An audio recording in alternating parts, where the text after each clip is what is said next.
Good morning students.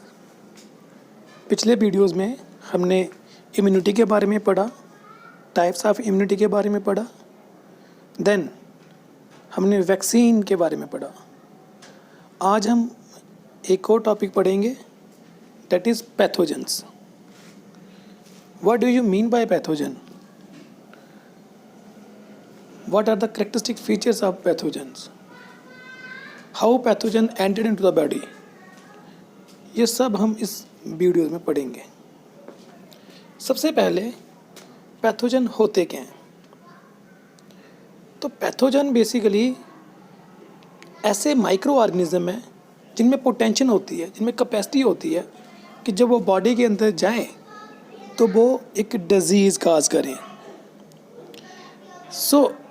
सारे micro organism नहीं, सिर्फ वही जिनकी क्षमता है बॉडी के अंदर डिजीज़ काज करने की, उसे हम पैथोजन बोलते हैं। Here in the slide, I have defined it. Pathogens are microorganisms that have the potential to cause infection diseases. और पैथोजन की एग्जाम्पल क्या लिखी है? Virus, bacteria, protozoans and fungi are all potential pathogens. Most pathogens are able to avoid the immune response of the host, triggering associated illness. The pathogen then utilize the host body resources to replicate before exiting and spreading to a new host. तो ये क्या कह रहा है? कहता है कि pathogen जो होते हैं, most of the pathogen try करते हैं कि हम इम्यून सिस्टम के साथ ना इंटेंगल हो, क्योंकि इम्यून सिस्टम को किल कर देते हैं। तो वो ट्राई करते हैं कि इम्यून सिस्टम को इग्नोर करें, बॉडी को इन्फेक्ट करने की कोशिश करें और बॉडी के सेल को यूज़ करके हम अपनी रिप्रोडक्शन करें, अपनी पॉपुलेशन को बढ़ाएं और फिर एक नए होस्ट के ऊपर अटैक करते हैं। ये होता है पैथोजन की desirability. Now what are the tributes of pathogen? It require 3 tributes. सबसे पहले पैथोजन को क्या चाहिए? ट्रांसमिसिबिलिटी और कम्युनिकेबिलिटी। कि मतलब पैथोजन को सबसे पहले किसी के ऊपर ट्रांसफ़र होना है, किसी के कम्युनिकेशन में आना है, मतलब ये किसी के ऊपर जाना चाहिए, ये सबसे पहली नीड है। क्योंकि बॉडी के बाहर ये पैथोजन जो है उसका कोई भी काम नहीं है, ये बॉडी के अंदर आके ही अपनी पॉपुलेशन को बढ़ाते हैं और हमें डिजीज़ काज करते हैं। दूसरा है infectivity, the ability to breach the new host defence. मतलब कि ये जो है हमारे डिफेंस मैकेनिज़्म को ब्रीच कर सके, हमारे डिफेंस मैकेनिज़्म को ओवरकम कर सके, चाहे वो टेम्परेरी है या क्या है, ताकि वो बॉडी के अंदर जाए, अपनी पॉपुलेशन को बढ़ा सके। तीसरा है वायरुलेंस। वायरुलेंस का है वेरिएबल फैक्टर दैट में इन्हांस और reduce the capacity of the pathogen to cause over infection. तो वायरुलेंस का मतलब कि ये वेरिएबल फैक्टर है, जहाँ तो उसकी क्षमता को बढ़ा देगा या घटा देगा इन्फेक्शन करने की किसी भी पैथोजन की। अब पैथोजन जो है इसको मेनली 2 ग्रुप में डिवाइड किया हुआ है। एक होते हैं अपॉर्चुनिस्टिक और दूसरे होते हैं ट्रू पैथोजेंस। जैसे कि नाम इंडिकेट कर रहा है अपॉर्चुनिस्टिक, मतलब ये एक्चुअल में पैथोजन नहीं है, लेकिन अगर इनको अपॉर्चुनिटी मिले तो ये एक्ट भी करते हैं एज ए पैथोजन। जैसे कि मैंने लिखा भी है, many commensal or non pathogenic may be transmissible from a person to person or derived from the environment or present in large number on the skin, in the upper respiratory tract, in the intestine and lower urinogenital tract. Hence they are normal microflora of the body. Generally वो normal है, and sometimes they may act against invading pathogen microorganism and are unable to invade the tissue as they cannot overcome the healthy body defense. Sometime when the body defence mechanism is lower. कहता है कि normally ये micro organism हमारी body में present है, चाहे वो intestine में है, चाहे रेस्पिरेटरी ट्रैक्ट पे है, चाहे यूरिनोजेनिटल डक्ट में है। नॉर्मली ये हमें हानिकारक नहीं करते, क्योंकि ये हमारी बॉडी के अंदर एंटर ही नहीं कर पाते। लेकिन अगर हमारी बॉडी का डिफेंस मैकेनिज्म थोड़ा लो हो जाए तो ये जो कमेंसल है, ये क्या करते हैं, अपने नेचुरल हैबिटेट को छोड़ देते हैं और दूसरे बॉडी पार्ट में पहुँच जाते हैं। जैसे कि क्लोरीफॉर्म वेसिलाई जो है, ई-कोलाई जो है, मोस्टली हार्मफुल होता है, कमेंसल होता है, इंटेस्टाइन में रहता है, बट कई बार ये यूरिनरी ट्रैक्ट इन्फेक्शन भी काज करता है। सिमिलरली दूसरी एग्जांपल है क्लोस्ट्रीडियम वेलचाई की, जो इंटेस्टाइनल कमेंसल है लेकिन ये भी गैंग्राइन इन लोकली डैमेज टिश्यू में होता है। स्ट्रेप्टोकोकस विरिडेन जो कि कॉमेंसल है माउथ में, ठीक है, लेकिन आफ्टर जब हम दांत निकाल दें तो ये क्या होता है, ब्लड स्ट्रीम में एंटर हो जाता है और फिर हमारे हार्ट के वेल्व को डैमेज कर देता है। सो ये वो वाले ऑर्गेनिज्म हैं जो नॉर्मली हमारी बॉडी में ही रहते हैं लेकिन हमें डिजीज़ काज नहीं करते, बट अंडर अनयूजुअल कंडीशन ये पैथोजन भी एक्ट कर सकते हैं as they are not in real term pathogen. ये अपॉर्चुनिटी मिलने पे करते हैं, that is why we call them as opportunistic pathogens. Second आते हैं ट्रू पैथोजन। ट्रू पैथोजन का मतलब जो नॉर्मली रहते ही नहीं हमारी बॉडी में, ये जब भी होंगे तो ये डिजीज़ ही काज करेंगे। They are those micro organism which are able to overcome the normal body defence mechanism and initiate the infection, कि हमारी बॉडी के डिफेंस मैकेनिज्म को तोड़ने की कोशिश करते हैं और इन्फेक्शन करने की पूरी ट्राई होती है। No characteristic features of pathogen. Pathogen के क्या क्या कैरेक्टरिस्टिक फीचर होने चाहिए? सबसे पहले ट्रांसमिसिबिलिटी, जैसे मैंने पीछे भी बोला था कि वो ट्रांसफ़र होने चाहिए भाई, कि एक होस्ट से दूसरे होस्ट में वो जा सके, क्योंकि अगर वो ट्रांसफ़र नहीं होंगे तो उनका लाइफ साइकिल जो वो डेड एंड हो जाएगा, उनकी पॉपुलेशन वहीं पे ख़त्म हो जाएगी। तो ये ट्रांसफ़र किसी भी तरीके से हो सकते हैं, by air, dust, by water, किसी भी तरीके से। अब दूसरा आता है इन्फेक्टिविटी। इन्फेक्टिविटी का मतलब कि वो वहाँ पे इन्फेक्शन भी काज कर सके बॉडी के अंदर जब वो घुसेंगे बाय पेनिट्रेशन और अदर मीन, ठीक, चाहे वो स्किन से जाएंगे, चाहे वो यूरिनरी ट्रैक्ट से जाएं, चाहे वो खाना खाने से जाएं, किसी भी तरीके से जब वो बॉडी के अंदर जाएं तो वो क्या करेंगे, बॉडी के अंदर जाके इन्फेक्शन काज करने की कैपेसिटी रखते हों। अगर वो इन्फेक्शन काज नहीं कर सकते तो they are harmless to the body, we don't call them as a pathogen, क्योंकि पैथोजन टर्म हम उसी को बोलते हैं जो बॉडी के अंदर जाके हमारी बॉडी को ब्रेक डाउन कर रहा हो, नुकसान पहुंचा रहा हो और हमारी बॉडी के अंदर जाके डिजीज़ काज करे। अगर ये पैथोजन बॉडी के अंदर इन्फेक्शन नहीं काज कर सका तो we don't call them as a pathogen, ठीक है। सो इस स्लाइड में मैंने दो इंपॉर्टेंट कैरेक्टरिस्टिक फीचर बोले हैं। पहला ट्रांसमिसिबिलिटी, कि वो ट्रांसफ़र हो सके किसी होस्ट में। दूसरा, होस्ट में सिर्फ ट्रांसफ़र ही ना हो बट वहाँ जाके इन्फेक्शन भी काज कर सके। नो, आगे हम पढ़ते हैं वायरुलेंस। वायरुलेंस क्या है? Virulence of a pathogen is the ability to kill susceptible animal. The tubercle bacilli isolated from Indian patient with tuberculosis are often less virulent to the guinea pig than strain isolated in Britain. The assessment of virulence from animal is not necessarily applicable to virulence of man. Shigella dysentery cause much more severe infection than Shigella sonnei. Similarly, the Graves strain of Corynebacterium diphtheria cause more death than the Mitre strain. Type 1 poliovirus is more likely to initiate epidemic of paralytical poliomyelitis than type 2. तो ये सारी एग्जाम्पलें क्या code करता है? कहता है कि हर एक पैथोजन की अपनी ही कैपेसिटी है वायरुलेंस की। कुछ पैरासाइट जो हैं, आल्दो वो रिलेटेड होते हैं, आपस में मिलते जुलते हैं, लेकिन उनकी क्षमता जो है वो बिल्कुल अलग होती है। जैसे किसने क्लोस्ट्रीडियम की एग्जांपल दी है, शिगिल्ला की एग्जांपल दी है, कॉर्निबैक्टीरियम डिप्थीरिया की एग्जांपल दी है। तो ये कहता है कि कई इनके स्ट्रेन हैं जो दूसरे एनिमल को बड़ा कम नुकसान पहुंचाएंगे लेकिन मैन को ज़्यादा नुकसान पहुंचाएंगे, और कई ऐसे स्ट्रेन हैं जो ह्यूमन बींग को कम नुकसान पहुंचाते हैं लेकिन दूसरे एनिमल को ज़्यादा नुकसान पहुंचाते हैं। तो इनकी जो क्षमता है वो 2-3 फैक्टर के ऊपर डिपेंड करती है। एक, उनका स्ट्रेन कौन सा है, दूसरा उनका होस्ट कौन सा है। ज़रूरी नहीं जो एनिमल किसी और एनिमल के ऊपर जो डिजीज़ काज कर रहा है वो ह्यूमन बींग को भी करेगा, और जो ह्यूमन बींग को कर रहा है वो दूसरे एनिमल को भी करेगा। अब मोड ऑफ स्प्रेड, कि पैथोजन स्प्रेड कैसे होते हैं। पैथोजन के स्प्रेड होने के बड़े सारे रूट्स हैं, बड़े सारे तरीके हैं जिनको हम पहले ओवरव्यू में पढ़ेंगे। सबसे पहला जैसे लिखा हुआ है रेस्पिरेटरी इन्फेक्शन, मतलब सांस के थ्रू हमने खांस दिया, छींक दिया, उसके थ्रू वो दूसरे ऑर्गेनिज्म में पहुंच गया। दूसरा था mucus membrane skin bound discharge and burn infection, कि मतलब बॉडी के अंदर थोड़ी डैमेज हो गया था, कट लग गया था, बर्न हो गया था, तो उसके थ्रू वो बॉडी के अंदर एंटर कर गया। बेंड्रल इन्फेक्शन, बेंड्रल इन्फेक्शन होता है कि जो एसटीडी वगैरह। देन एलिमेंट्री ट्रैक्ट इन्फेक्शन, जो कि थ्रू ओरल फिकल रूट के थ्रू होता है। देन यूरिन, जो यूरिन के थ्रू जाए, मतलब बंदा बीमार था, उसने यूरिन किया किसी पानी वाली जगह में, वो पानी किसी ने पी लिया तो उसे इन्फेक्शन होगी।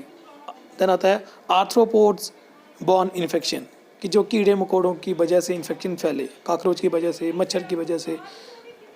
देन लेबोरेटरी इन्फेक्शन, कि जो लेबोरेटरी में काम कर रहे होते हैं वो इन चीज़ों को हैंडल कर रहे होते हैं, जैसे माइक्रोबायोलॉजी वगैरह, तो वो भी कभी कभी इन्फेक्शन प्रोन हो जाते हैं अगर वो अच्छे तरीके से सावधानी ना बरतें। और सबसे लास्ट में है कंजेनाइटल ट्रांसमिशन। कंजेनाइटल होता है कि माँ के गर्भ से, कि बाया बर्थ जो है उसने वो इन्फेक्शन एक्वायर की हुई है। अब हम इन सारे मोड को बारी बारी पढ़ेंगे। सबसे पहले जो आता है that is respiratory infection. Respiratory infection जैसे मैंने अभी बताया, काजेटिव माइक्रो ऑर्गेनिज्म जो है डिसेमिनेट होते हैं इन्वायरमेंट में in the masses of infected secretion जो नोज से निकले, माउथ से निकले, ठीक है, या फिर हम किसी का हैंकी शेयर कर लें, कप, स्पून, या सेक्रेशन एक्सपेल्ड इन स्पीटिंग, थूक से उसने कहीं थूका हुआ था वहाँ हाथ लग जाए, ठीक। तो ये किसी न किसी एक्सटेंट से, मतलब आप बोल सकते हो कि नाक और मुंह से सेक्रेशन जो निकली हुई है वो जरिया बन जाते हैं। जैसे किसी ने छींका तो वो वाटर ड्रॉपलेट हवा में घूम रहे होंगे तो वो किसी के कॉन्टेक्ट में आ जाए, उसे भी हो जाएगा। इसके एग्जांपल है कौन कौन से जो रेस्पिरेटरी मोड से फैलते हैं, वो है measles, chicken pox and dog distemper और common viral infection spread by the droplet nuclei. इसके अलावा ये तो मैंने 3 एग्जांपल दी, और भी बड़ी सारी एग्जांपलें हैं, जैसे कि कॉमन कोल्ड हो जाता है, वो भी क्या होता है, थ्रू एयरबॉर्न, उसके थ्रू फैल जाता है। अभी जो रिसेंटली ट्रेंड है कोरोना का, कोविड का, तो वो भी क्या है, खांसने से, छींकने से जो है वो एक पर्सन टू दूसरे पर्सन फैल जाता है। देन दूसरा आता है mucus membrane skin bone discharge and burn infection. तो ये जैसे कि एग्जांपल कोड किया है गोनोकोकल ऑप्थेल्मिया। गोनोकोकल ऑप्थेल्मिया जो है ये caused by gonococci and inclusion जो है बेनेरिया काज्ड बाय सब group A of chlamydia may be acquired from the infected genital tract of the mother. तो ये मदर के थ्रू उस बच्चे को हो जाता है। मदर का जो जेनिटल ट्रैक्ट था वो इन्फेक्टेड था, जब बच्चा जो है माँ के गर्भ से निकल रहा था बाय बर्थ के नाल, मतलब प्रेगनेंसी के बाद के टाइम में, पार्चुरेशन के टाइम पे, तो जब मदर जो है बच्चे को जन्म दे रही होती है नॉर्मल डिलीवरी में, और मदर का जो यूट्रस का लोअर ट्रैक्ट है वो इन्फेक्टेड होता है, तो जैसे ही बच्चा उधर आता है तो वो उसकी आंखों में चला जाता है और आइज़ में डिजीज़ काज कर देता है। देन इसके बाद जो है that is venereal infection. Venereal infection होता है जो through genital tract sexual route से जो फैले। जैसे कि कॉमन एग्जांपल इसकी बड़ी सारी हैं, तो हम अभी मैंने जो यहाँ पे मेंशन किया है वो है ट्रोपोनिमा पैलिडियम, निसेरिया, गोनोरिया। ये कैसे फैलते हैं? थ्रू सेक्सुअल इंटरकोर्स, चाहे वो मेल इन्फेक्टेड था चाहे फीमेल इन्फेक्टेड थी, जब भी वो सेक्स इंटरकोर्स में इंडल्ज होंगे तो दूसरे पार्टनर को भी हो जाएगा। फिर है gonococcus which cause vulvovaginitis in young girl may be acquired under unhygienic condition from the common use of towel and bathing facility. तो किन टीन एज गर्ल्स होती हैं वो इन चीज़ों में इन्वॉल्व हो या ना हो, लेकिन अगर वो सोप की शेयरिंग करती है, टॉवल की शेयरिंग करती है, मतलब नहाने के टाइम पे अगर इन चीज़ों को वो शेयर करते हैं दूसरी लड़की के साथ, तो उनको भी ये जो है बीमारी हो सकती है। Then alimentary tract infection. Alimentary tract infection बड़ी सारी हैं, मतलब जो आपके पेट में होती हैं वो जैसे आपने पहले पढ़ी भी होंगी 11th क्लास में, वो थी हमारी टीनिया सोलियम, जियार्डिया, और जैसे यहाँ पे मेंशन है मैंने लिखा वो साल्मोनेला टाइफाई। तो ये जो इन्फेक्शन होती है ये हमेशा ओरल फिकल रूट को बनाती है। ओरल फिकल रूट मतलब एलिमेंट्री कैनाल या उसके एसोसिएटेड ऑर्गन में ये रिप्रोड्यूस करेंगे और अपने एग्स या लार्वे को थ्रू फिकल मैटर ये बॉडी के बाहर निकाल देंगे। वो फिकल मैटर जो है वहाँ से लार्वे हैच होके बाहर आएंगे और किसी भी तरीके से हमारे खाने या पानी के पास पहुँच जाएंगे। जब हम खाएंगे तो वो फिर बॉडी के अंदर जाके हमारे फिर से अपनी नया लाइफ साइकिल शुरू कर देंगे। दैट इज़ ये जो मोड है ट्रांसमिशन का from one host to another is via oral faecal route. फिर आता है यूरिन। अब टाइफाइड वैसिलाई जो है excreted in the urine and faeces. Similarly leptospire are excreted by animal through the urine and enter the mucous membrane and skin. तो urine के थ्रू जो इन्फेक्शन फैले, तो जैसे उसकी एग्जांपल इस स्लाइड में एटलीस्ट मैंने टाइफाइड वैसिलाई की मेन दी हुई है। अब इसके बाद जो अगली टाइप है that is arthropod born infection. अब आर्थ्रोपोड बॉर्न इन्फेक्शन में कॉमन एग्जांपल आती है मॉस्किटो, ठीक है, जैसे एनोफिलस ही। तो एनोफिलस मॉस्किटो जो है वो किसके ट्रांसमिशन करवाता है? मलेरिया की, ठीक है। तो ऐसे ही एनोफिलस के साथ उसके बाकी स्ट्रेन्स हैं जो इन्फेक्शन को फैलाते हैं। मैंने जो स्लाइड है उसमें मेन जो फोकस रखा हुआ है वो मलेरिया का रखा था। इसके अलावा जो अदर हैं जो डिजीज़ काज कर सकते हैं, फ्ली है, प्ले काज करता है, लाउस है जो एपिडेमिक टाइफस फीवर्स काज करता है, माइट है स्क्रब करता है, और सीसी फ्लाई है जो ट्राइपेनोसोमियासिस काज करता है।